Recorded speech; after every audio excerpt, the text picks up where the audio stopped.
అని దాన్ని వీళ్ళు ఎగ్జిబిట్ చేసుకుంటున్నారు. ఏదో అమిత్ షా ఫోన్ చేసి అడిగినట్టు, లేదంటే మోడీ అమిత్ షా అనేటటువంటి వాడు వచ్చినా కూడా ఎవరికి ప్రయోజనం లేదు. ఎందుకంటే ఇది నాట్ ఏ లీడర్, ఇది ఒక యాజిటేటర్. యాజిటేటర్ ఎప్పుడు ఓటు తెచ్చుకోలేడు. ఉద్యమకారుడు. కన్నయ్య కుమార్ ఓట్లు తెచ్చుకోగలిగాడా? మందకృష్ణ మాదిగ ఓట్లు తెచ్చుకోగలిగాడా? కృష్ణయ్య ఓట్లు తెచ్చుకోగలిగాడా? పార్టీలో ఉంటే ఓట్లు వచ్చినాయి వాళ్ళకి.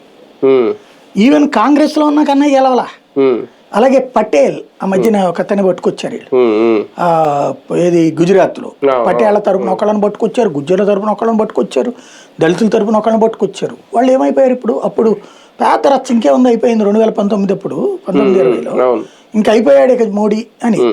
2019కి ముందు గుజరాత్ లో తెలుగుదేశం ఎందుకు విడిపోయింది? 2018లో జరిగిన గుజరాత్ ఎలక్షన్స్ లో పటేళ్లని ఒకవైపు, దళితులను ఒకవైపు, గుజ్జర్లను ఒకవైపు రెచ్చగొట్టింది కాంగ్రెస్. 3 పోరాటాలు చేయించింది. 3 పోరాటాల లీడర్లకి తీసుకొచ్చి కాంగ్రెస్ టికెట్లు ఇచ్చారు.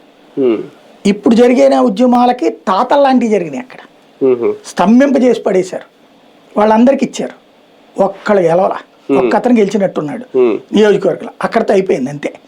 తర్వాత తికాయత్ రైతు ఉద్యమం, యాజిటేటరే భారీ ఎత్తున చేశాడు. పోటీ చేస్తే డిపాజిట్ కూడా రాలా అతనికి. ఏమైపోయింది? రైతుల పేరుటే చేశాడు. అదే ఏ సమాజ్వాదీ పార్టీలోనే, ఏ కాంగ్రెస్ పార్టీలో ట్రై చేసినా కూడా రాదు. బీజేపీలో ట్రై చేస్తే వస్తుంది. ఇప్పుడు అభిజిత్ ఉప్కే బీజేపీకి అవసరం లేదు, ఇమ్మెటీరియల్.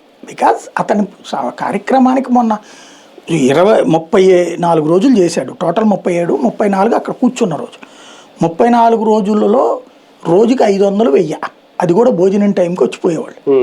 ఎప్పుడు కాస్త హడావిడిగా అనిపించిందంటే సోనం వాక్చుక్ నిరాదీక్ష విరమించినప్పుడు, అతను దీక్ష చేస్తున్నప్పుడు కూడా రాలా పెద్దగా.